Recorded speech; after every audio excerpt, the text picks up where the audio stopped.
Games are defined by the mechanics within them. From portals to Risk of Rain's item stackings, mechanics are the main defining feature of a game. But it can be difficult to pinpoint and define these mechanics. I would argue that mechanics are the natural dynamics of a game's rules.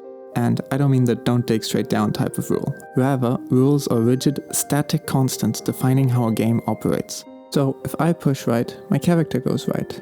Looking at this in our game Colorboration, the rules could be defined as all movement is grid-based in 4 directions. Each character is controlled individually and can only be on its own color, so blue can only be on blue and not on orange. A character can be on its own color box. A box cannot be on its own color. A character can push another color box and take its position. And finally, a level gets completed when all characters are on a goal. The interaction of these rules allow for mechanics to surface. A really simple example is jumping to kill an enemy.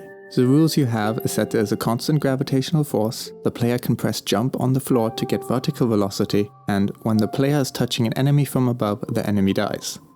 These rules allow for the player to jump to kill an enemy by jumping to gain height, falling down onto the enemy, and then touching the enemy from above, killing it. It's not a rule that the jump button can kill an enemy, rather the combination of these rules allow the jump to kill mechanic to exist. Now, Colorboration doesn't have any enemies to kill, but that doesn't mean it lacks mechanics. A very clear example of the main mechanic can be seen in one of the earliest levels. Orange is already at its goal, but blue can't get to its goal without orange on the right side, so it needs to get orange to the other side. To do that, orange has to first move blue to the left side of this box, and once orange is on the right side, orange has to be pushed back to its goal by blue. This constant back and forth motion of the characters is the main mechanic of the game. Because our main mechanic is the interaction of colors, if we were to add enemies, fruits that turn the characters into snakes, and a skill tree, the player interacts with the game very differently from what the main mechanic was. Now it's no longer about the colors interacting, but min-maxing your stats and making sure your pet lizard is always happy so it can one-shot the enemies, which might be a fun game, but would also be a very different game. Because we've chosen that the point of the game is interaction of the colors, anything we add that focuses on one color purely, we need to ask ourselves, does the game need it? So when making a game, it's important to be clear on the main mechanic or mechanics you want your game to have, so that all other mechanics you add are there to serve the main one, making the game feel cohesive. This is obvious in the puzzle game Baba Is You. All the words in Baba Is You have their own interactions. Making objects stop or defeat or you are all unique mechanics. But fundamentally, the main mechanic of the game is to change these rules around and give it to different objects in the level to eventually win.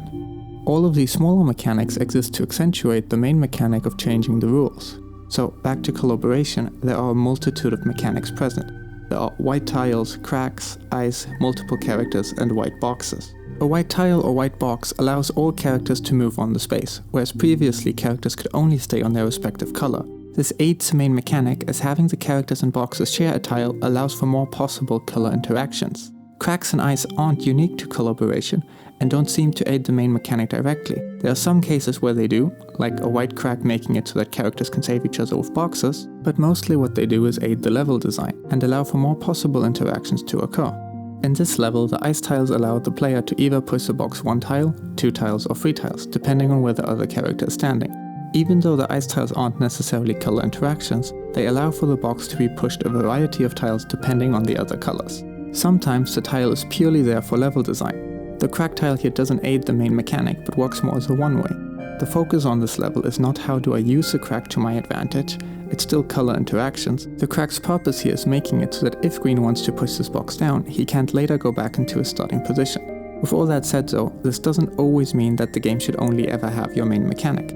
This becomes clear in Opus Magnum, a game about making mini-machines, where sometimes you're playing Sigma's Garden, which is so far removed from making machines, but is a well thought out mahjong game for a nice break between the levels. Similarly, some of my favorite levels in Colorboration have nothing to do with its main mechanic of color interactions. There's an ice level we have that only has one color, but has a fun ice interaction. Both of these levels are not necessary to finish the game, but they're there if you want a slightly different taste before going back to the core of the game.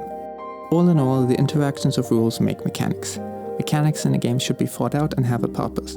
In our game Colorboration, each mechanic is able to enhance the main mechanic of colors interacting, and hence give it a clear core. And sometimes it's nice to add something different to stop the game from feeling too repetitive, and it's a nice palate cleanser before moving on to the next level. I hope you enjoyed this video. More information about Colorboration can be found in the description, and thank you for watching.